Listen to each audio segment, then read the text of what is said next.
Age, aging, and working life. Why are we talking about postponing the retirement age? What does this mean? Let's look at some diagrams. Sweden's demography, as well as the rest of the Western world, has changed. The population pyramid and how it changes with each generation largely depends on how many people are born every year, as well as the mortality from different contagions, but also on how long we live and how many people immigrate and migrate. This all affects the shape of the population pyramid. If we look 250 years back, we can clearly see that the shape of the population pyramid has changed up to our days. Furthermore, the borders of Sweden has changed. In the 18th century, Finland was also a part of Sweden. In 1750, the population pyramid looked somewhat like a Christmas tree. The population was smaller, 1.8 million, in comparison to the 1.5 million people who live in Stockholm today. However, we cannot be completely sure on how accurate the statistics on population from the 18th century are. Anyway, many children were born, but most people did not live for as long in the 1750s as people do today. Therefore, the top of the pyramid is very thin, even if there were people who lived until they were 90 years, even back in those days.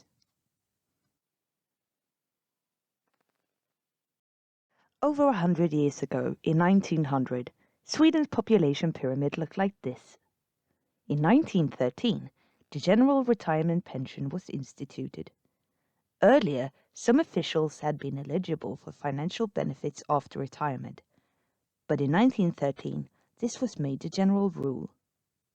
The age of retirement was set to 67 years of age in 1900, but it should be said that only about 40% reached this age. The average life expectancy in Sweden was 58 years of age. However, in 1910, infant mortality was included in the average life expectancy. On average, the people who lived until 67 years of age actually lived for an average of 11 years past their retirement. Today we live for much longer as pensioners. Therefore, the retirement age would be 74 years of age today, if set to an average life expectancy of 11 years of living past retirement. However, in the beginning of 1900, there was a crisis. A larger amount of elderly people were not taken care of by their relatives. Many had immigrated to America. Many others had died from contagions such as the Spanish flu, which caused elderly not to have younger relatives that could care for them. Also, people moved around a lot, where workers were needed in the cities at the factories, and therefore did not live close to elderly relatives and could not care for them like in the former farmer society. However, it was not as easy in the former farmer society either. The elderly were usually moved around their children's homes and lived for 1 to 3 months at a time at each child. From the 18th century, there are lawsuits where siblings sued each other for not taking care of an elderly parent when it was their turn. When the general retirement pension came into being, people were able to afford to pay someone to take care of them. The former poorhouses disappeared and were replaced and developed into what we today call retirement homes. Today, more than 100 years later, the amount of elderly citizens are once again a hot topic, just like the pension system. Sweden's population pyramid for year 2016 looks more like a square rather than a pyramid. People live for longer, largely because of better access to food, better housing, decreased infant mortality, safer environment, workplaces, and work environments. Furthermore, the medicinal development has made people able to live for longer. Some parts of the population pyramid for Sweden's population in 2016 are larger than others. Mainly, we can see that there are more 24 to 29-year-olds, 45 to 55-year-olds, as well as 65 to 69-year-olds. This is because a lot of children were born in the 1940s, the 1960s, and in the start of the 1990s. The demographic development also affects working life.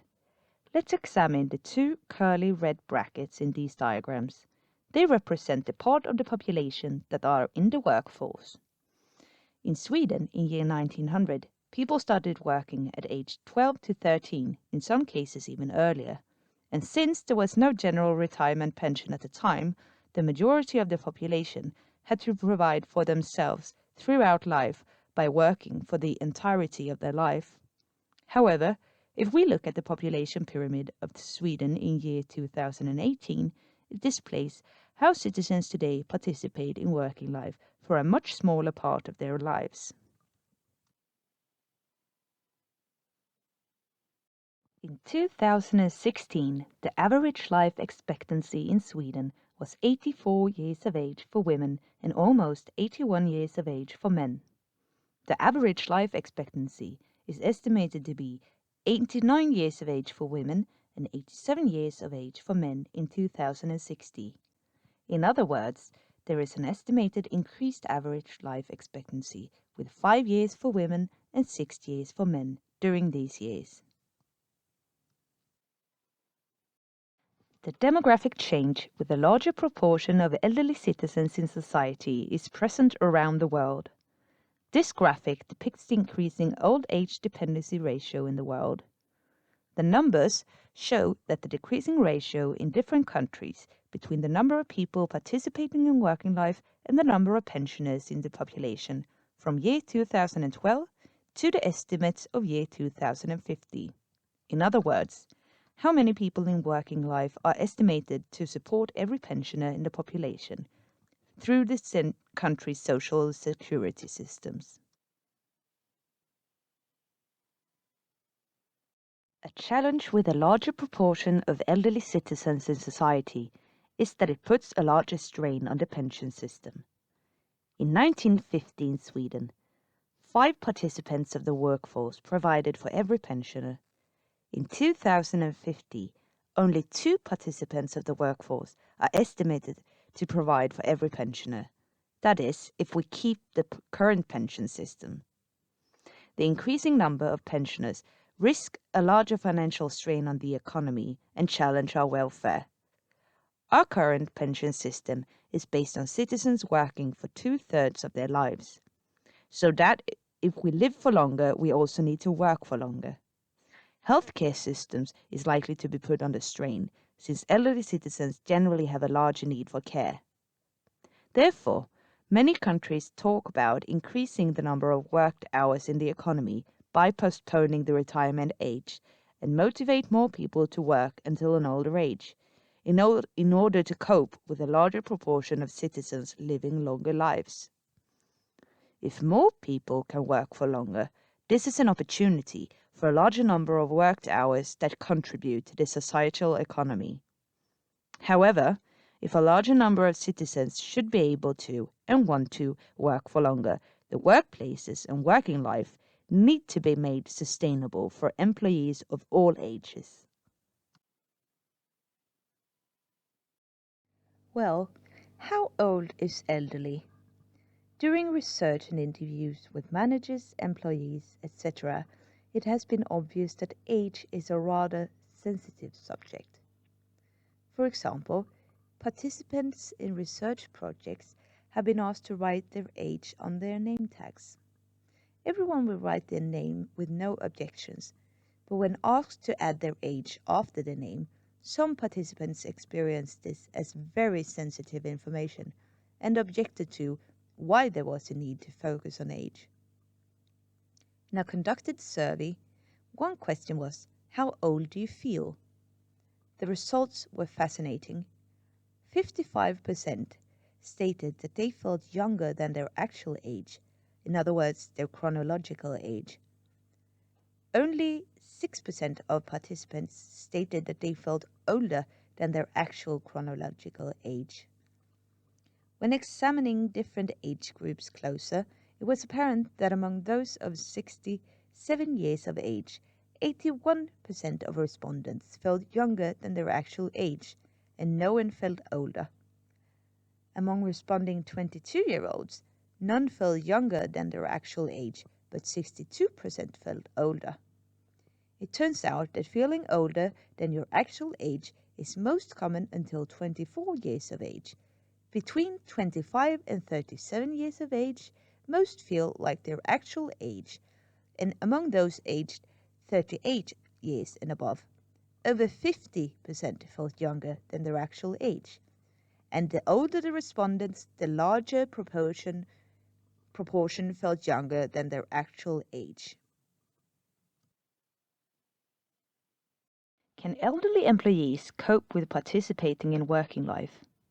In a conducted study with employees aged 55 to 74 years of age, 64% stated that their age made them more able to cope with their work since they could utilize their life experience, and the experience gathered from years of working in different organizations made them able to cope with their work in a better way.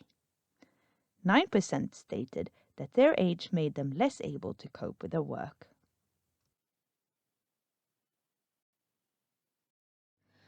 The number of elderly citizens in society is increasing, and therefore we need to talk about postponing the pension age. The question of how to make working life sustainable is therefore at issue and of great importance. When postponing the retirement age, will employees be able to work until an older age, and what age is that? Can age be defined in different ways? Well, when talking about postponing the pension age, we are talking about chronological age.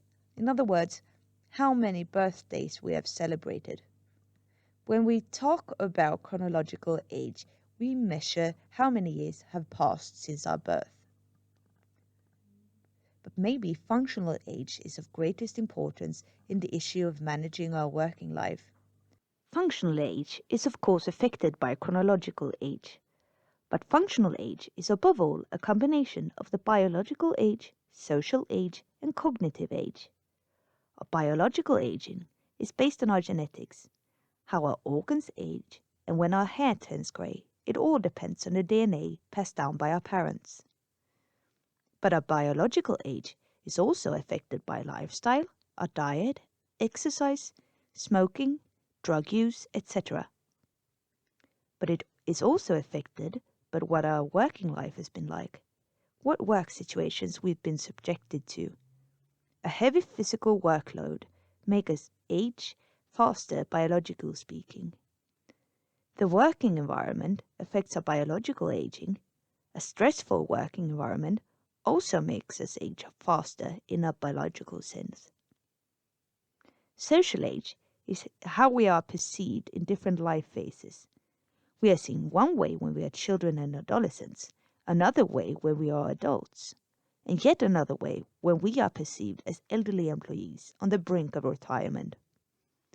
Based on these perceived life phases, we are assigned different characteristics through our life.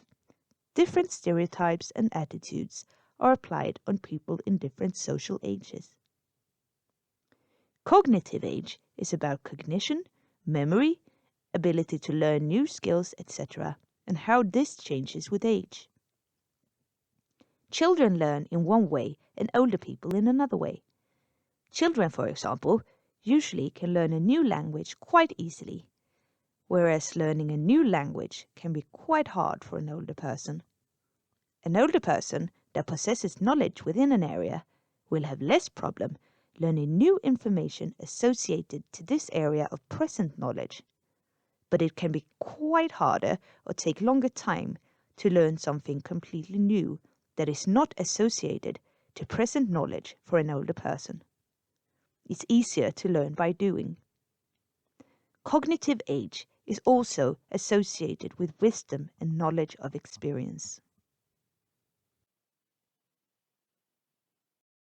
Coping in working life until an older age puts a focus on age and aging. We need to understand age and aging, and how our aging affects our possibility to work. However, aging does not occur after the age of 60. We age and develop throughout our lifetime. Therefore, age and aging is important to consider when trying to create a healthy and sustainable working life for all ages. Analysis show that age relates to the 9 determinant areas that affect whether we can and want to participate in working life until an older age, and are therefore part of the wage model. Biological age relates to the health effects of the work environment. Since health, diagnosis, functional variations are associated to the physical work environment, the mental work environment, as well as working hours, work pace, and time for recuperation. These factors all affect our biological aging.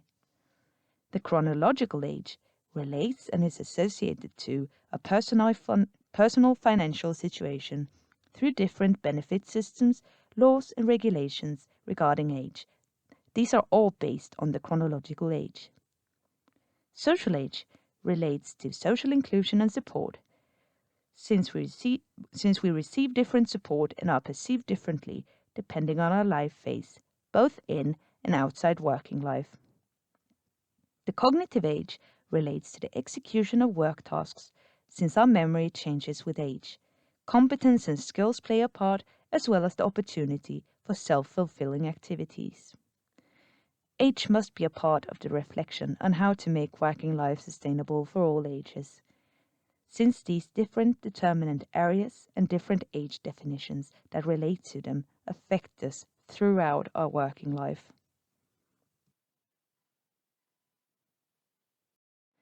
Consider and reflect on your age and the different age definitions.